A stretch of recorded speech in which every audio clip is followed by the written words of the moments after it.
Imagine being at the altar in a lavish New York wedding, only for your bride to scream that your manhood matches your company's bankruptcy, right before you reveal your family's just acquired hers. Nikos Stavros lived it, and the twist will leave you stunned. What happens next is pure justice. Thanks for inviting me, Eliza. It's tough revisiting that betrayal, but it made me who I am, resilient and focused. Let's get into the raw truth of how it all played out. My name is Nikos Stavros, and I thought I knew what love looked like. At 29, with my dark curly hair perfectly groomed and my olive green eyes reflecting the optimism that comes with youth and success, I believed I had found my perfect match in Blair Covington. She was everything I thought I wanted: elegant, sophisticated, connected to one of America's most prestigious luxury goods families. When I proposed to her on a moonlit beach in Santorini, surrounded by the whitewashed buildings of my ancestral homeland, she said yes with tears sparkling in her blue eyes like diamonds. The Covington family had built their empire over a century, starting with handcrafted leather goods and expanding into luxury fashion, jewelry, and lifestyle brands. Their name was synonymous with American aristocracy, old money, and unshakable prestige. Blair wore that legacy like a crown, and I was enchanted by her confidence, her poise, her seemingly effortless grace in every social situation. My own story was different but equally ambitious.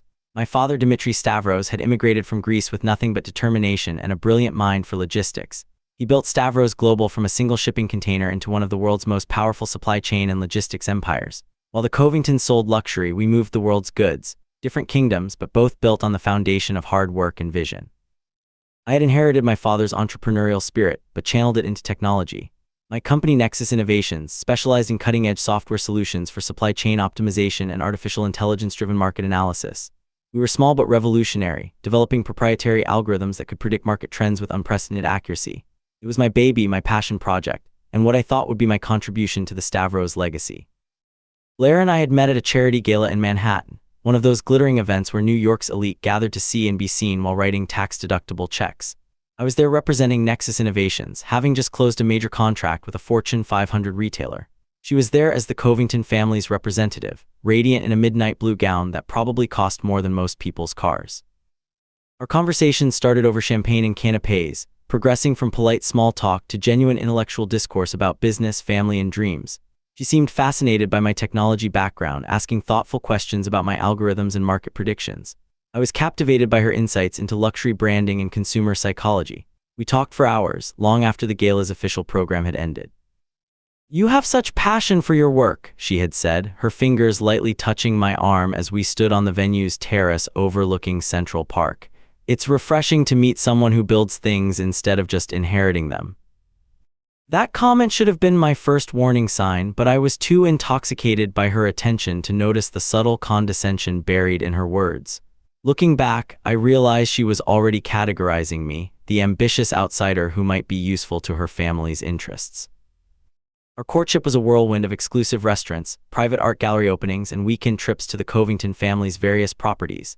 The Hamptons estate with its sprawling gardens and private beach, the ski lodge in Aspen with its panoramic mountain views, the penthouse in Manhattan that had been in the family for 3 generations. Each location was more impressive than the last, and Blair moved through them all like a queen surveying her dominion. I introduced her to my world as well. The sleek offices of Nexus Innovations with their wall-mounted monitors displaying real-time global shipping data, dinners at my father's estate in Westchester, where we served traditional Greek food alongside American classics, celebrating both sides of my heritage. I shared stories of growing up Greek American, attending festivals in Astoria, learning business principles at my grandfather's diner while speaking English at school. She seemed charmed by what she called the authenticity of our traditions, though I noticed she always seemed slightly amused, as if she were observing an interesting cultural exhibit. The engagement was everything a fairy tale should be. I had spent months planning the perfect proposal, coordinating with jewelers to create a custom ring that incorporated both a flawless 3-carat diamond and a small sapphire from my grandmother's collection, something old from my family to complement something new for our future. The Santorini setting was deliberate, a way to share my heritage with the woman I wanted to spend my life with, though I made sure to explain the American significance too, how my family had worked to build bridges between our Greek roots and American dreams. When she said yes, I felt like I could conquer the world. We were featured in Town and Country magazine as one of the year's most notable engagements. Tech entrepreneur wins heart of luxury heiress. The article painted a romantic picture of two business dynasties coming together, a modern American success story. The wedding planning began immediately, and Blair threw herself into it with the intensity of a general planning a military campaign. No detail was too small, no expense too great. The venue had to be perfect. We settled on the Grand Ballroom at the Plaza Hotel, a space that could accommodate 400 guests in appropriate splendor. The flowers had to be imported from specific regions: white roses from Ecuador, olive branches from my family's grove in Greece, peonies from France. The menu required tastings at 3 different catering companies before Blair found one that met her exacting standards. I was happy to indulge her perfectionism. This was, after all, supposed to be the most important day of our lives. If Blair wanted everything to be flawless, I would move heaven and earth to make it happen. My company was doing well enough to afford whatever she desired, and I wanted our wedding to be a celebration worthy of both our families' achievements. But as the months passed, I began to notice subtle shifts in Blair's behavior. She became increasingly focused on the optics of our relationship, always conscious of how we appeared to others. She would critique my clothing choices before important social events, suggesting that I needed to elevate my style to match her family's expectations. She started making casual comments about my business, referring to it as cute or promising in a way that felt patronizing rather than supportive. The first real crack in my illusion appeared exactly 2 weeks before our wedding, on a Tuesday evening that started like any other. I was in my home office, a converted bedroom in my Manhattan apartment that served as my sanctuary when I needed to focus on complex coding problems. The room was filled with the soft blue glow of multiple monitors displaying cascading data streams, algorithm performance metrics, and market analysis charts. My noise-canceling headphones were sitting on my desk, but I hadn't put them on yet. I was just reviewing some final adjustments to our new predictive model. Blair had come over for dinner, which had become our Tuesday tradition. She had her own key and often let herself in when I was working late. I heard her heels clicking against the hardwood floors as she moved through the apartment, talking animatedly on her phone. Her voice carried that particular tone she used for business calls: crisp, authoritative, slightly impatient. I was deep in concentration, analyzing a particularly interesting data pattern that my team member Sarah had flagged earlier, a breakthrough moment we'd been building toward for months using a prototype algorithm I'd developed in graduate school, when Blair's words suddenly cut through my focus like a blade. "I know, Daddy, it's becoming a real problem." Something in her tone made me freeze. She was standing just outside my office door and I could hear every word clearly. She obviously thought I had my headphones on, as I usually did when working. "The rumors about his company are getting worse," she continued. "People are starting to ask questions. The Weatherbys actually pulled me aside at the charity luncheon yesterday to express their concerns about the wedding." My blood began to chill as I realized she was talking about me, about Nexus Innovations, about our upcoming marriage. I sat perfectly still, my hands frozen over my keyboard, feeling a cold dread settle in my stomach. "No, I don't think he's being honest about the extent of the problems," Blair said, her voice dropping to a conspiratorial whisper. "He keeps talking about some revolutionary new technology, but from what I can see, his company is hemorrhaging money and losing clients. Sarah's husband works in tech, and he says the whole industry is talking about how Nexus is circling the drain." The casual cruelty in her voice was breathtaking. This wasn't a woman struggling with a difficult decision about our relationship. This was a woman planning a public execution designed to enhance her family's reputation. I felt something precious and irreplaceable cracking inside my chest, not just my heart, but my fundamental trust in the woman I was supposed to marry in 2 weeks.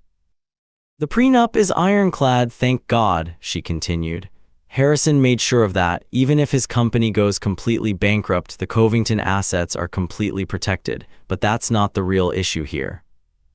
There was a pause as she listened to her father's response. During that silence, I felt the last of my romantic illusions about Blair crumble into dust. "Exactly, it's about the family reputation. I can't have the Covington name associated with failure, especially not such a public failure. People need to understand that we maintain certain standards." Another pause. I could hear my heart pounding in my ears, each beat echoing with the devastating realization of what she was planning. "No, I've thought about this carefully. It has to be done publicly at the wedding. That's the only way to make it clear that the family doesn't tolerate weakness. If I just call off the wedding quietly, people will think we're trying to hide something or that we're somehow complicit in his failures." My mouth went dry as I began to understand the full scope of her betrayal. She wasn't just planning to end our relationship. She was orchestrating my public humiliation as a branding exercise for her family. A public rejection sends the right message, Blair continued, her voice now businesslike and cold. It shows that the Covingtons have standards and won't compromise them, even for love. It actually strengthens our brand. We're not just luxury goods, we're luxury people. We don't settle. I heard her father's voice through the phone, though I couldn't make out the words. The conversation continued for several more minutes, each word driving the knife of betrayal deeper into my chest. She discussed the guest list, the timing, even the specific words she planned to use to maximize the impact of my humiliation. When she finally ended the call and left the apartment, I sat alone in my office for what felt like hours, staring at my monitors without really seeing them. The algorithm I'd been working on, the breakthrough that would revolutionize our industry and vindicate everything I'd been working toward, suddenly seemed irrelevant in the face of this devastating personal betrayal. But as the initial shock wore off, something else began to replace it. Not anger exactly, but a cold, calculating determination that reminded me of my father's business instincts. Blair thought she knew everything about me, about my company, about my family. She thought she could orchestrate my humiliation without consequences. She had made one crucial miscalculation. She didn't really know who I was, or more importantly, who my father was. I picked up my phone and scrolled through my contacts until I found my father's number. It was late, but Nikos Stavros rarely slept before midnight. He answered on the second ring. Nikos, his voice carried the slight accent that 40 years in America had never quite erased. You're working late again. Papa, I said, using the Greek term I'd called him since childhood. I need to talk to you about something important. Can you come over? There was a brief pause. My father had an uncanny ability to read tone and subtext, a skill honed by decades of international business negotiations. I'll be there in 20 minutes, he said simply. While I waited for him to arrive, I did something I hadn't done in months. I really looked at my company's position, not through the lens of someone trying to explain our transformation to a skeptical fiancé, but through the eyes of a strategic analyst. What I saw was actually quite promising, despite the temporary downturn that had fooled Blair and her social circle. Yes, our revenue was temporarily down as we transitioned to our new technology platform. Yes, we had reduced our staff and scaled back some contracts. But our cash reserves were strong, our new algorithms were performing beyond our most optimistic projections, and we had already secured preliminary agreements with 3 major corporations who wanted to beta test our new systems. More importantly, our new technology was genuinely revolutionary. The predictive accuracy we were achieving would allow companies to optimize everything from inventory management to marketing campaigns to supply chain logistics. We weren't just building software, we were building the future of business intelligence. The knock on my door came exactly 20 minutes after our phone call ended. My father's punctuality was legendary, a habit formed during his early years when every minute of delay could cost money the family couldn't afford to lose. Nikos Stavros was not a tall man, but he commanded attention wherever he went. His silver hair was always perfectly styled, his dark eyes missed nothing, and he moved with the confidence of someone who had built an empire from nothing. He wore a simple black sweater and dark slacks. Even his casual clothes somehow looked expensive and perfectly tailored. You look troubled, he said without preamble as I led him into the apartment. Sit down, Papa, I need to tell you something and I need your advice. We settled into the living room and I told him everything. Blair's phone conversation, her plan to humiliate me at the wedding, her family's attitude toward my business, the way she had been positioning our entire relationship as a charitable act on her part. My father listened without interruption, his expression growing darker with each detail. When I finished, he was quiet for a long moment, staring out the window at the Manhattan skyline. I could see him processing the information, his business mind already calculating possibilities and consequences. You know, he said finally, when I first came to this country, I worked for a man who thought immigrants were only good for manual labor. He paid me half what he paid American workers for the same job, and he told everyone who would listen that he was doing me a favor by employing me at all. I had heard pieces of this story before, but never in this context. I worked for him for 3 years, learning everything I could about his business. I learned how he negotiated with suppliers, how he managed his contracts where he was vulnerable. And then when I had saved enough money and gained enough knowledge, I started my own company. Within 5 years, I had taken half his clients. Within 10 years, I had bought his warehouse and turned it into my first distribution center. He turned to look at me directly, and I saw something dangerous flickering in his dark eyes. The Covington family thinks they understand business because they inherited a successful company. They think they understand power because they've never had to build it from nothing. They are about to learn the difference between old money and new wisdom. The next 2 weeks passed in a surreal state of suspended reality. On the surface, everything proceeded exactly as planned. Final dress fittings, last-minute venue confirmations, rehearsal dinner preparations. The elaborate machinery of a high-society wedding continued its inexorable march toward our supposed big day. But underneath the polished exterior, two very different preparations were taking place. Blair threw herself into the final wedding details with an energy that I now recognized as anticipation rather than joy. She was preparing for her grand performance, the moment when she would publicly demonstrate the Covington family's uncompromising standards. She reviewed guest lists with particular attention to seating arrangements, ensuring that the most influential attendees would have the best view of her carefully orchestrated rejection. "I want the Weatherbys in the third row center," she told the wedding planner during one of our final meetings. "And make sure the Astors can see everything clearly. Oh, and put Daddy's business associates where they'll have an unobstructed view of the altar." The wedding planner, a thin woman named Miranda who had coordinated society weddings for 20 years, seemed puzzled by Blair's unusual focus on sight lines. "Most brides are more concerned with the photography angles," she said diplomatically. "This wedding needs to make a statement," Blair replied with a smile that didn't reach her eyes. "I want to make sure everyone can see and hear everything perfectly." I played my part flawlessly, nodding along with her decisions while internally marveling at the thoroughness of her planning.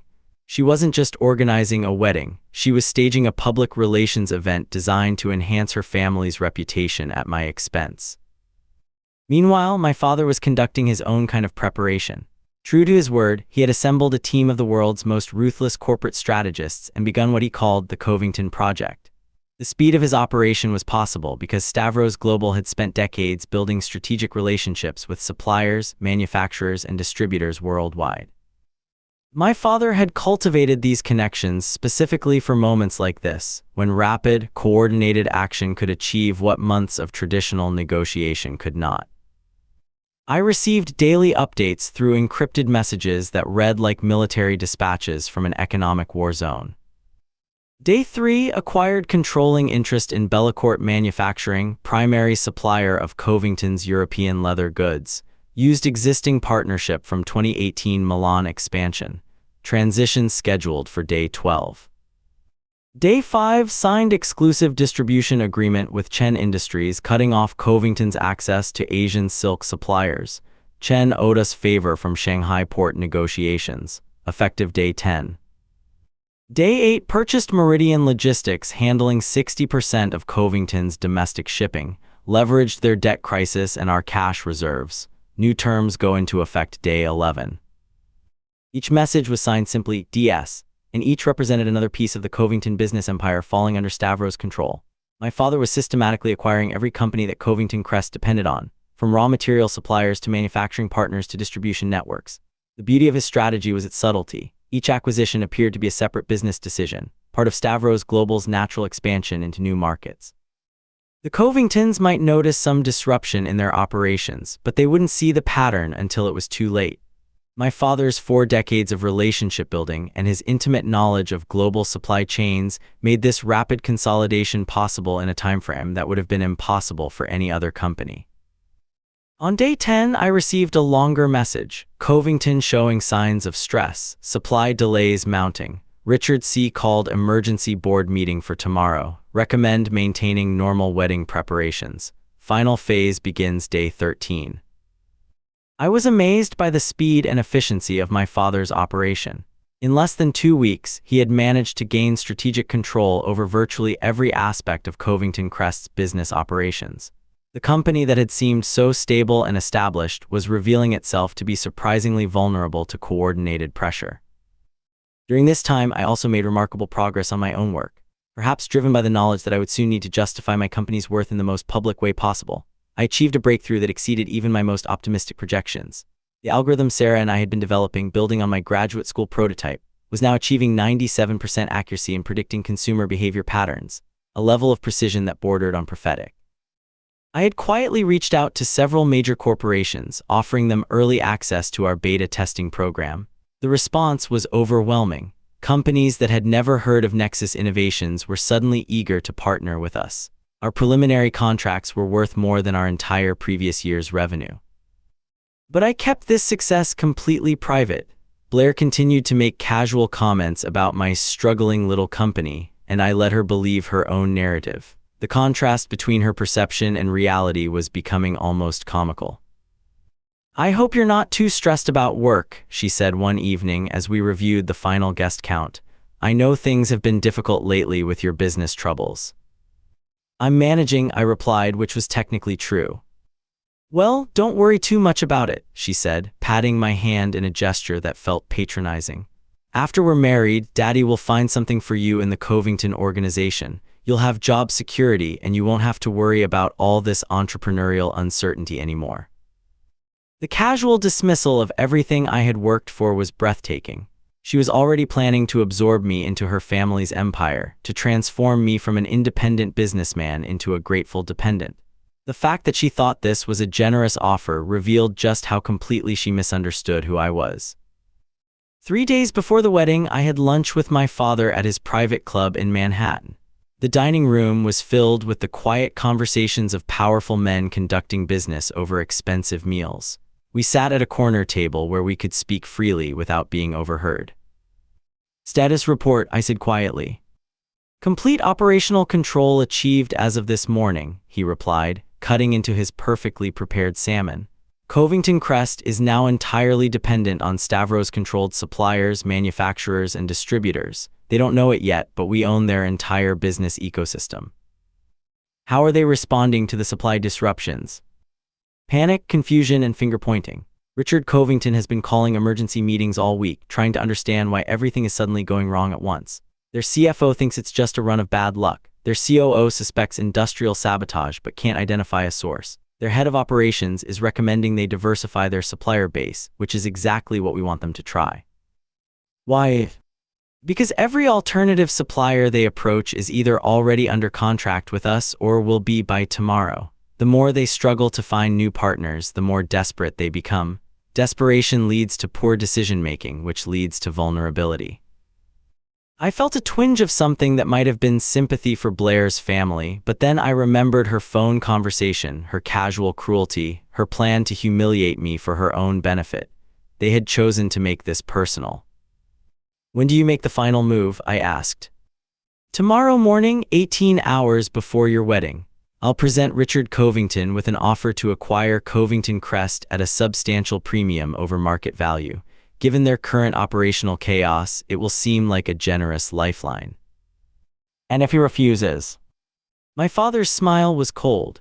"Then on Saturday morning, every Stavros-controlled company will simultaneously terminate their contracts with Covington Crest. Their entire supply chain will collapse overnight. They'll have no raw materials, no manufacturing capacity, no distribution network. Their company will be worthless within 24 hours. The ruthless efficiency of his plan was impressive and terrifying. You're giving him a choice between selling to you willingly or watching his company die. Exactly, of course, either way, the result is the same. By the time you're standing at that altar, the Stavros family will own Covington Crest, and Richard Covington will be our employee. We finished lunch discussing the final details. The acquisition paperwork was already prepared, requiring only signatures and a wire transfer to complete. My father's legal team had been working around the clock to ensure everything was ready for immediate execution. That evening, Blair and I had dinner at the same restaurant where we'd had our first date. She had suggested it as a romantic gesture, a way to complete the circle before our wedding. I agreed, though I found the symbolism grimly appropriate for different reasons. She was radiant that night, glowing with anticipation for what she thought was coming. She talked excitedly about our honeymoon plans, the guests who would be attending, the coverage we might receive in society magazines. Her enthusiasm would have been infectious if I hadn't known it was all performance. "I can't believe we're finally here," she said, reaching across the table to take my hand. "Tomorrow night we'll be married, Mr. and Mrs. Stavros Covington." I noticed she had added her family name to mine without discussing it, another small indication of how she viewed our relationship hierarchy. "It's been quite a journey," I agreed. I know things have been stressful lately with your business situation, she said, her voice taking on that familiar tone of false sympathy. But I want you to know that I love you just as much whether you're successful or not. That's what real love means, accepting someone completely, even when they're going through difficult times. The audacity of her statement, given what I knew about her real intentions, was staggering. She was actually trying to position her planned humiliation as an act of love, a difficult but necessary lesson about accepting reality. The next morning, Friday, I was in my office when my phone buzzed with a message from my father. Package delivered. Recipient not pleased but cooperative. Transaction complete as of 11:47 a.m. Congratulations on your new family business. I stared at that message for a long time, processing its implications. In the span of 2 weeks, my father had acquired a century-old luxury goods empire. The Covington family, who had dismissed me as beneath their standards, were now employees of the Stavros organization. The morning of our wedding dawned crisp and clear, with the kind of perfect October weather that seemed almost mocking in its beauty. I woke up in my apartment alone. Blair had spent the night at her family's penthouse, following the tradition that the bride and groom shouldn't see each other before the ceremony. Given everything that had happened in the past 24 hours, I doubted she was sleeping any better than I was. I had spent most of the night staring at the ceiling, processing the surreal reality of what was about to unfold. In a few hours, I would be standing at the altar of the Plaza Hotel's grand ballroom, facing 400 of New York's most influential people, waiting to see if Blair would follow through with her original plan to humiliate me publicly. I thought about my grandfather's wedding stories, how he had married my grandmother in a simple ceremony in Queens with nothing but love and hope for the future. He would have been horrified by the spectacle Blair had orchestrated, the way she had turned what should be a sacred moment into a theatrical performance designed to enhance her family's social standing. My phone buzzed with a message from my father. All systems ready, legal papers filed, press release prepared but not sent. Your move, son. I smiled grimly. Even now, my father was giving me the choice. I could still call this off, find a way to end things quietly, avoid the public spectacle that was about to unfold. But Blair had chosen to make this public. She had decided that my humiliation was an acceptable price for her family's reputation. Now she would discover what public consequences really looked like. I showered, shaved carefully, and styled my dark curly hair with extra attention. If I was going to be the center of a public drama, I wanted to look my best. I chose my tuxedo with equal care, a perfectly tailored black Armani that had cost more than many people's cars. Let no one say that Nikos Stavros didn't know how to dress for important occasions. The Plaza Hotel was a hive of activity when I arrived. Wedding planners, florists, catering staff, and photographers moved through the hallways with practiced efficiency, transforming the grand ballroom into the elegant venue Blair had envisioned. White roses and olive branches, my one contribution to the decor, filled the air with their fragrance. The altar was positioned perfectly for maximum visibility, just as Blair had requested. The $500,000 venue gleamed with crystal chandeliers and gold accents, every detail designed to impress the 400 guests who would witness whatever was about to unfold. I made my way to the groom's preparation room, where my groomsmen were already gathering. My best man, Alex, was one of my oldest friends from college, a successful investment banker who had known me long before I met Blair. He took one look at my face and frowned. "You look like a man walking to his execution," he said, having second thoughts. "Something like that," I replied. "Alex, I need you to do me a favor. No matter what happens during the ceremony, no matter how strange things get, just roll with it. Can you do that?" "Nikos, you're scaring me. What's going on?" "Let's just say this wedding might not go exactly as planned." At 4:30 p.m., 30 minutes before the ceremony was scheduled to begin, my father appeared in the preparation room. He was wearing an impeccably tailored dark suit and his most diplomatic expression, but I could see the steel in his eyes. "Status report," I said quietly. "The Covington family had an emergency meeting this morning," he replied. "They discussed calling off the wedding, but apparently Blair convinced them that would be even more damaging to their reputation than proceeding. They've decided to go through with the ceremony."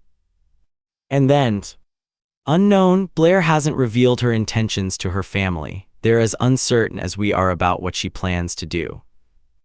At 4:45, the wedding planner knocked on our door. "Gentlemen, it's time."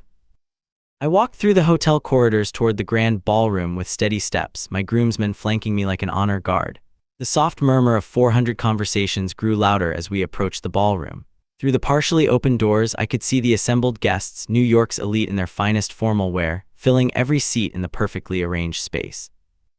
The exclusive guest list featured 50 high society influencers, celebrities, and CEOs, exactly the audience Blair had wanted for her original performance. The processional music began and I took my place at the altar.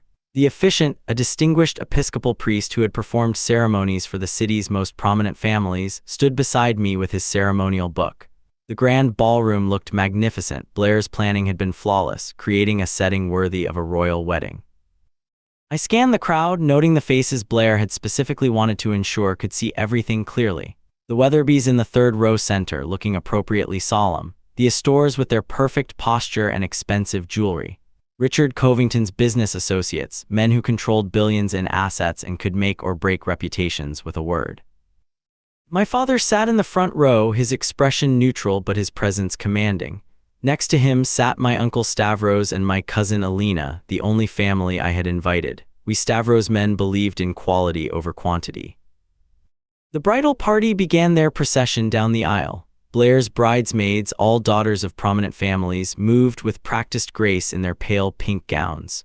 Her maid of honor, her cousin Stephanie, carried herself with the confidence of someone who had never doubted her place in the world. And then the bridal march began, and Blair appeared at the entrance to the ballroom. She was breathtaking. Her wedding dress was a masterpiece of French couture, hand-beaded with crystals that caught the light with every step. Her blonde hair was arranged in an elegant chignon beneath a cathedral-length veil that had belonged to her grandmother. She carried a bouquet of white roses and baby's breath, and her smile was radiant as she began her walk down the aisle. But I could see the tension in her shoulders, the slight tremor in her hands, the way her eyes darted nervously around the room. She was an actress preparing for the performance of her life, but she no longer knew what role she was supposed to play. Richard Covington walked beside her, his face a mask of paternal pride that didn't quite hide his underlying anxiety. He had aged visibly since yesterday's meeting, the stress of losing his company etched in the lines around his eyes. But he played his part perfectly, the proud father giving away his daughter to the man he had once dismissed as beneath their standards. As Blair reached the altar, Richard lifted her veil and kissed her cheek in the traditional gesture. "Be happy, sweetheart," he whispered, loud enough for the front rows to hear. Blair took my hands and I felt how cold they were despite the warmth of the ballroom. Her blue eyes met mine and for a moment I saw genuine uncertainty there. She was still deciding what to do, still weighing her options, still trying to find a way to salvage her original plan. The officiant began the ceremony with the traditional words that had united countless couples before us. "Dearly beloved, we are gathered here today in the sight of God and these witnesses to join together this man and this woman in holy matrimony." The familiar liturgy continued, each word carrying additional weight given the circumstances. Blair and I stood facing each other, our hands joined, while 400 guests watched our every expression for signs of what was to come. When the moment arrived for the exchange of vows, I went first, delivering the traditional promises with steady conviction. "I, Nikos, take you, Blair, to be my lawfully wedded wife, to have and to hold from this day forward, for better or for worse, for richer or for poorer, in sickness and in health, to love and to cherish, till death do us part." The irony of those words, particularly for richer or for poorer, was not lost on me, and I saw Blair's eyes flicker with recognition. Then it was her turn. The officiant looked at her expectantly. "Blair, do you take Nikos to be your lawfully wedded husband?" This was the moment. 400 people held their breath, sensing that something significant was about to happen. Blair looked at me for a long moment, her face cycling through emotions too quickly to track. I could see her making her final decision, choosing between the humiliation she had planned and the marriage she no longer wanted. And then she made her choice. She let go of my hands and stepped back slightly, her face transforming into an expression of tragic resolve. When she spoke, her voice was clear and carrying, designed to reach every corner of the ballroom. "Oh, I can't," she said, her voice breaking with perfectly performed emotion. "I can't marry a failure." The collective gasp from 400 guests was audible, a sharp intake of breath that echoed through the grand ballroom like a physical force. I could see phones being discreetly pulled out, social media posts beginning to form in real time, but Blair wasn't finished. She had planned this moment too carefully to stop with a simple rejection. She turned slightly to face the assembled crowd, ensuring that everyone could see her performance. "I mean, I wish him the best," she continued, her voice gaining strength as she warmed to her role, "but let's be honest about what this is." She moved closer to the microphone that the officiant had been using, her voice now carrying to every corner of the ballroom with crystal clarity. "I can't tie the Covington name to someone who can't manage his own affairs. I can't pretend that love is enough when fundamental values don't align. I can't compromise my family's legacy for a man whose business is falling apart." The silence that followed was absolute. 400 of New York's most influential people sat frozen in their seats, witnessing what they thought was an unprecedented public rejection.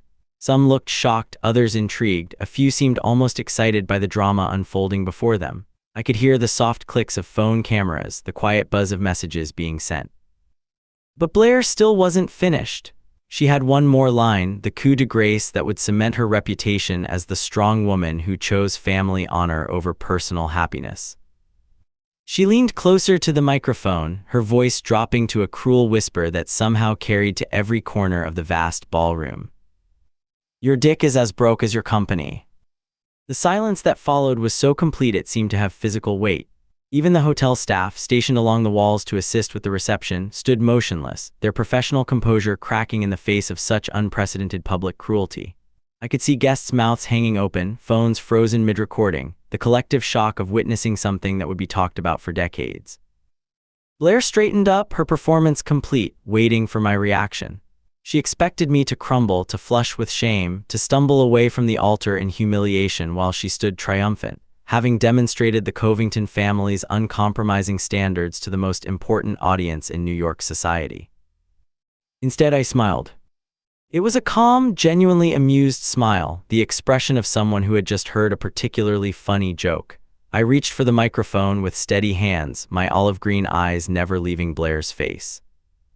"Funny," I said, my voice carrying clearly through the ballroom sound system. The acoustics were perfect. My broke company had, ironically, designed the audio equipment for this venue. "Funny you should mention my company's finances." I paused for a moment, letting the silence build, watching as Blair's confident expression began to falter. She had expected anger, humiliation, defensive protests. She hadn't expected amusement. "Because while you were planning this little spectacle," I continued, my voice steady and clear, "my father was finalizing the hostile takeover of Covington Crest. The deal was signed at 9 a.m. this morning. He is your new CEO." The effect of my words was electric.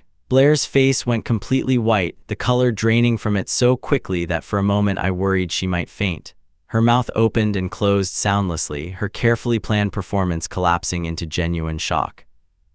But the real drama was happening in the audience. Phones lit up across the ballroom as guests began frantically checking news feeds and messages. Richard Covington, sitting in the front row, was staring at his phone with trembling hands, no doubt reading the confirmation email that my father's assistant had sent to the entire Covington Crest board of directors precisely 60 seconds ago. His face had gone ashen, and I could see his lips moving as he read the devastating news. The ripple effect spread through the ballroom as guests began to understand what they had just witnessed. Whispered conversations started in the front rows and spread backward like a wave. "Did he just say takeover? Stavros Global bought Covington? This is already trending on Twitter. Someone's live streaming this."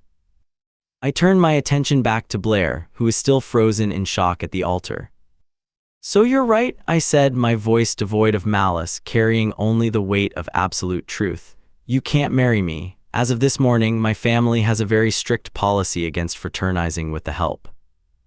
I let that sink in for a moment before delivering the final line. "And you, your father, your entire family, you're all just help now." The silence that followed was profound. 400 people sat in stunned silence, processing what they had just witnessed. This wasn't just a wedding gone wrong, this was a complete reversal of fortune, a public demonstration of power that would be talked about in New York society for decades. I reached into my pocket and pulled out the velvet ring box that contained Blair's engagement ring. With deliberate care, I placed it on the altar next to the microphone, a final returned investment in a relationship that had revealed itself to be nothing more than a business transaction. "Ladies and gentlemen," I said, addressing the assembled crowd directly, I apologize for any inconvenience, but it appears there will be no wedding today. However, the reception is still on. My father has graciously agreed to host it as a celebration of Stavros Global's newest acquisition. I turned and walked down the aisle with steady steps, my groomsmen falling into formation behind me. The crowd parted before us like the Red Sea, 400 faces staring in fascination and horror at the man who had just orchestrated one of the most spectacular reversals of fortune in New York society history. My father was waiting for me at the entrance to the ballroom, his hand extended in congratulation. "Well done, son," he said quietly. "Your mother would have been proud." As we walked through the Plaza Hotel's elegant corridors, I could hear the explosion of conversation beginning behind us. 400 guests suddenly released from the spell of shocked silence, all talking at once, phones ringing, messages being sent, the news of what they had witnessed spreading through New York's social networks at the speed of light. I felt no satisfaction in Blair's humiliation, no joy in her family's downfall. If anything, I felt sad that it had come to this. But she had made her choice 2 weeks ago when she decided that my public humiliation was an acceptable price for her family's reputation. Now she understood what public consequences really looked like. The Plaza Hotel's Oak Bar had never hosted a more surreal post-wedding gathering. What should have been a reception celebrating the union of two prominent families had transformed into something between a wake and a hostile corporate takeover celebration. My father had indeed kept his word. The reception was still on, though the guest of honor was no longer a bride but a newly acquired business empire. I sat at the bar nursing a glass of Macallan 25, watching the controlled chaos unfold around me. About half the wedding guests had fled immediately after the altar confrontation, no doubt rushing to spread the news through their social networks. The remaining 200 were a fascinating study in human psychology, some drawn by morbid curiosity, others by the irresistible pull of witnessing history in the making. The conversations around me were electric with disbelief and fascination. "Did you see her face when he said take over? This is already viral on TikTok. The Weatherbys are calling it the most spectacular reversal they've ever witnessed. Someone said it's trending worldwide, #broke company wedding." The Weatherbys huddled in a corner booth, their phones constantly buzzing as they fielded calls from friends who had heard rumors. The stores maintained their composure with practiced aristocratic detachment, though I noticed they kept glancing in my direction with something approaching respect. Richard Covington's business associates had formed a tight circle near the windows, their conversation intense and their expressions grim as they processed the implications of what they had witnessed. My father moved through the crowd with the confidence of a man who had just won a war. He shook hands, accepted congratulations, and fielded questions about Stavros Global's plans for Covington Crest with the diplomatic skill of a seasoned corporate strategist. To watch him, you would think this was exactly how he had planned to spend his Saturday evening. "Quite a performance," said a voice behind me. I turned to find Alex, my best man, settling onto the bar stool next to mine. His expression was a mixture of admiration and concern. "Not exactly the wedding you were expecting, I imagine," I replied. "That's an understatement. When you told me to roll with whatever happened, I thought you meant maybe Blair would get cold feet or someone would object during the ceremony. I didn't expect this."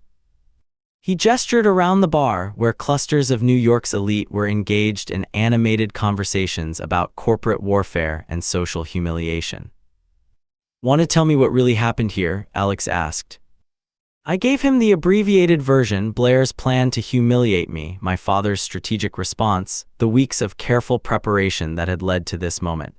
Alex listened without interruption, his expression growing more amazed with each detail. "Jesus, Nikos, your father bought an entire company just to prevent you from being embarrassed at your wedding." "It's more complicated than that," I said. "This wasn't just about protecting my feelings. It was about sending a message about consequences, about what happens when you mistake kindness for weakness." "Still, it's pretty nuclear. What happens now?" Before I could answer, a commotion near the bar's entrance caught our attention. Blair had arrived, still in her wedding dress but looking like she had aged 10 years in the past hour. Her perfect makeup was streaked with tears, her elegant chignon had partially collapsed, and her cathedral-length veil dragged behind her like a symbol of her fallen status. She moved through the crowd with the desperate determination of someone looking for a lifeline. Conversations stopped as she passed, 400 pairs of eyes tracking her progress across the room. She was no longer the triumphant heroine of her own story. She was the cautionary tale, the woman who had overplayed her hand and lost everything. I could hear whispered comments following in her wake. "There she is. Can you believe what she said? The audacity. She thought she was humiliating him. She spotted me at the bar and began walking in my direction, her heels clicking against the marble floor with each step. The crowd parted before her, creating a clear path between us like spectators at a duel. "Nikos," she said when she reached me, her voice barely above a whisper, "we need to talk." I studied her face, noting the genuine desperation there. This wasn't performance anymore. This was a woman facing the complete collapse of everything she had believed about her place in the world. "I think we've said everything that needs to be said," I replied calmly. "Please, 5 minutes, that's all I'm asking." Alex started to stand, perhaps sensing the need to give us privacy, but I gestured for him to stay. Whatever Blair wanted to say, I had no interest in hearing it alone. "You have 2 minutes," I said, "here now with witnesses." Blair glanced around nervously, clearly uncomfortable with the public nature of our conversation, but she was in no position to make demands. "I know you hate me," she began. "I know you think I'm a terrible person, and maybe you're right, but you have to understand I was raised to believe that the family reputation was everything, that our name, our status, our legacy were more important than individual failings. So you decided to destroy me to protect that reputation," I said. "I thought your company was actually failing. I thought you were going to drag us down with you. I was trying to protect my family by humiliating me in front of 400 people. "Yes," she said, and for the first time there was genuine honesty in her voice. "I thought it was the only way to make it clear that we weren't responsible for your failures. I thought if I rejected you publicly, dramatically, it would show that the Covington family maintains its standards." I took a sip of my scotch, considering her words, and now I realize I never understood what real power looks like. I thought it was about social position and inherited wealth and the right connections. I never imagined that someone could just, by everything we depend on, take away everything we thought we owned. She looked around the bar, taking in the faces of people who had once been her social equals and were now watching her downfall with fascination. "Your father destroyed my family in 2 weeks," she continued.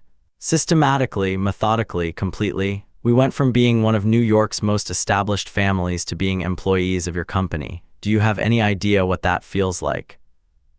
"Actually, yes," I said. "It feels exactly like planning to humiliate someone you claim to love in front of everyone they respect. It feels like discovering that your relationship was just a business transaction to the other person. It feels like being dismissed as a failure by someone who never bothered to understand what you were actually accomplishing." Blair flinched as if I had slapped her. "I deserved that." "Yes, you did." She was quiet for a moment, staring at her hands. When she looked up again, her eyes were filled with tears. "Is there any way to fix this? Any way to undo what's happened?" "Which part?" I asked. "Your family's company being acquired, your public humiliation at our wedding, the complete destruction of your reputation, or the fact that everyone now knows exactly what kind of person you really are?" "Any of it, all of it, I'll do anything." I studied her face, looking for signs of manipulation or performance, but all I saw was genuine desperation and the dawning realization of what she had lost. "Blair," I said gently, "you made a choice 2 weeks ago. You decided that my public humiliation was an acceptable price for your family's reputation. You planned to destroy me in the most visible, devastating way possible. The only difference between what you planned and what actually happened is that you underestimated who you were dealing with." "But I love you," she said, and for the first time, she sounded like she might actually mean it. "No, you don't," I replied. "You love the idea of me, the version of me that existed in your imagination. You loved the successful entrepreneur who would enhance your family's status. You never loved the real me, the man who builds things, who takes risks, who doesn't automatically defer to your family's supposed superiority."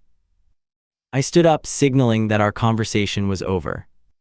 "Your 2 minutes are up," I said. "I suggest you go find your father. He's probably wondering how to explain this to the board of directors on Monday morning."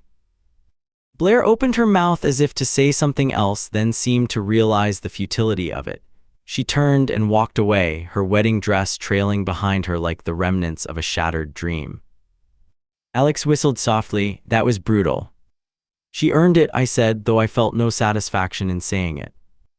The rest of the evening passed in a blur of conversations, congratulations, and carefully worded inquiries about Stavros Global's plans for its newest acquisition.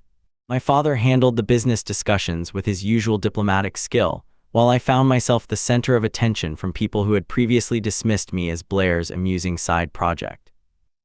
Around midnight, as the crowd finally began to thin, I found myself alone with my father on the plaza's terrace overlooking Central Park. The October air was crisp, and the city lights twinkled below us like fallen stars. "Any regrets?" he asked. I considered the questions seriously. About Blair, no, she showed me who she really was, and I responded appropriately. About the public nature of it, maybe, it was pretty devastating. "She chose to make it public," my father reminded me. "You just ensured that the public humiliation went in the other direction." "What happens now to the Covington family, I mean?" "That depends on them," he said. "Covington Crest is now a subsidiary of Stavros Global. Richard will remain as president, reporting to our board of directors. If he's smart, if he learns from this experience, he might actually do well in his new role. The company has good bones, it just needs better management." "And Blair?" "Also depends on her. She's welcome to apply for a position in the company like any other candidate. Her family connections won't help her, but they won't hurt her either. She'll be judged on her actual abilities." I nodded, imagining Blair trying to navigate a world where her last name carried no special weight, where she would have to prove herself based on merit rather than inheritance. As we prepared to leave, I took one last look around the Oak Bar. The scene of my supposed wedding reception had become something entirely different, a demonstration of power, a lesson in consequences, a reminder that in the real world, actions have results that can't always be controlled or predicted. Tomorrow, the story of what had happened here would spread through New York society like wildfire. The wedding that was supposed to enhance Blair's reputation would instead become a cautionary tale about the dangers of underestimating your opponents. But tonight, I felt something I hadn't experienced in months: peace. The uncertainty was over, the pretense was finished, the truth was finally out. I was free to build the life I actually wanted, with people who valued me for who I really was rather than what I could do for their social status. 6 months later, I stood in the executive conference room of Stavros Tower, looking out at the Manhattan skyline through floor-to-ceiling windows. The view was spectacular. Central Park spread out like a green carpet below, the Hudson River glinting in the afternoon sun, the entire city pulsing with energy and possibility. It was a far cry from the cramped office where Nexus Innovations had started, but the journey had been worth every challenge. The hostile takeover of Covington Crest had made headlines in business journals around the world, but the real story was what had happened afterward. Under Stavros Global's management, the luxury goods company had undergone a complete transformation. My father had kept his word about giving the Covington family a chance to prove themselves in their new roles, and surprisingly, some of them had risen to the challenge. Richard Covington, stripped of his inherited authority and forced to actually manage rather than simply preside, had turned out to be a competent operations director. Without the pressure of maintaining aristocratic appearances, he had focused on the nuts and bolts of running an efficient business. The company's performance had improved dramatically under his pragmatic leadership.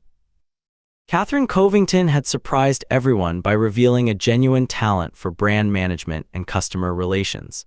Her decades of navigating high society had given her insights into luxury consumer psychology that proved invaluable in developing new marketing strategies. She had become one of our most effective executives. Blair, however, had struggled to find her place in the new order. She had applied for several positions within the company but had been unable to adapt to a merit-based environment. Her interview skills were excellent, her resume was impressive on paper, but she lacked the practical experience and work ethic necessary to succeed without the safety net of family connections. After 6 months of failed attempts to establish herself professionally, she had quietly moved to London, where distant Covington relatives had offered her a position in their much smaller fashion consulting firm. I hadn't spoken to her since that night at the Plaza Hotel, and I had no desire to do so. That chapter of my life was closed, filed away as an expensive lesson in the importance of truly knowing the people you allow into your inner circle. Nexus Innovations, meanwhile, had flourished beyond my wildest expectations. The algorithm breakthrough that I had achieved during those tense weeks before the wedding had revolutionized our industry. Our predictive analytics software was now used by Fortune 500 companies around the world, and we had expanded from a small startup to a major player in the business intelligence market. The irony wasn't lost on me that Blair's attempt to publicly label me as a failure had coincided with the greatest success of my professional life. While she was planning my humiliation, I was building the foundation for what would become one of the most innovative companies in our sector.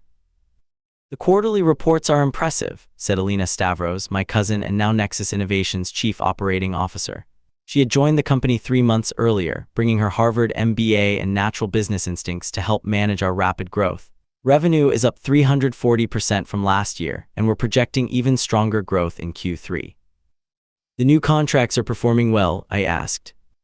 "Better than projected. The Amazon partnership alone is exceeding all our initial estimates, and the preliminary discussions with Microsoft look very promising." I nodded, reviewing the financial projections on my tablet. The numbers were staggering. We had gone from a small, struggling startup to a company valued at over $500 million in less than a year. The transformation had been so dramatic that business schools were already writing case studies about our growth strategy. "Any word from the London office?" I asked. Alina's expression became carefully neutral. "The Covington Crest European division is performing well under the new management structure. Productivity is up, costs are down, and customer satisfaction ratings have improved significantly." She paused, clearly debating whether to share additional information. "What is it?" I asked. "I received an email from Blair yesterday. She wanted me to pass along a message." I felt a familiar tightness in my chest, the emotional residue of a relationship that had ended in such spectacular fashion. "What kind of message?" "She wanted to congratulate you on Nexus Innovation's success. She said she always knew you were capable of great things, and she's sorry that she didn't see it at the time." I almost laughed at the revisionist history implicit in her message. Blair had never believed in my potential. She had dismissed my work as a cute little tech company right up until the moment I revealed the extent of my family's power. "Anything else?" I asked. She asked if there was any possibility of reconciliation. She said she's learned a lot about herself over the past 6 months and she thinks she's become a better person. I walked to the window, looking out at the city where our dramatic confrontation had taken place. 6 months had given me perspective on what had happened, but it hadn't changed the fundamental truth of who Blair was and what she had been willing to do. "What do you think I should tell her?" Eliza asked. "Tell her I appreciate the congratulations and I wish her well in London, but make it clear that chapter of my life is permanently closed." Eliza nodded, understanding the finality in my tone. "I'll handle it diplomatically." "Thank you." As Eliza left to return to her office, I remained at the window, reflecting on the strange turns my life had taken. A year ago, I had been planning a wedding to a woman I thought I loved, believing I was building a partnership that would last a lifetime. Now I was running a thriving company, working alongside family members who truly understood and supported my vision. The betrayal had been devastating at the time, but it had also been liberating.